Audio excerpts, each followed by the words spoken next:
Hello বন্ধুরা, দুপুরের lunch নিয়ে বসে পড়লাম। আজকে শনিবারে আজকে অদ্ভুত খাবার, একদম গরম গরম এক হাঁড়ি ভাত করেছি। এই এখন বাজে আড়াইটে বাজে, এখন ভাত করলাম। ইচ্ছা করছে না, প্রচণ্ড মাথা যন্ত্রণা করছে।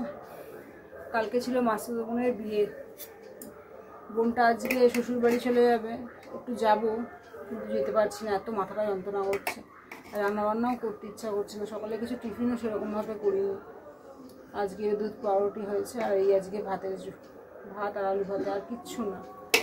এই যে ভাত করেছি, খাবারটা দিয়ে শুধু দেখো। আজকে অদ্ভুত খাবার বলছি না, সত্যি এরকম অদ্ভুত খাবার যে বলার বাইরে। শরীরটা ভালো না থাকলে কিচ্ছু ভালো লাগে না। আলু ভাতে কাঁচা লঙ্কা দিয়ে মাখবো। আর এই ফ্যান রেখেছি, যার খেতে অসুবিধা হবে, খেতে তো অসুবিধা হবেই, শুকনো ভাত গলায় বাঁধবে। এই যে ফ্যান, আজকে আর কিচ্ছু না, একদম ভালো লাগছে না, মাথার যন্ত্রণায় ছিঁড়ে পড়ছে। তাই আজকে এরকম খাবার, খুব বাজে খাবার, তাই না বন্ধুরা? তোমাদের সবার খাওয়া হয়ে গেছে হয়তো। কারোর যদি এরকম খাবার খেতে ইচ্ছা করে, চলে এসো। কাঁচা কাঁচা এই লঙ্কা দিয়ে আলু ভাতে মাখছি। আজ তো পেঁয়াজ খেতে নেই, শনিবার, তো এই আলু ভাতে মাখা আর ভাত। চলে এসো বন্ধুরা খেতে। টাটা। আলু ভাতে আমার মাখা হয়ে গেছে।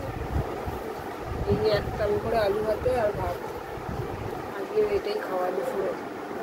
রাতে কী হবে জানি না, বোনটাকে কখন দেখতে যাবো তাও জানি না।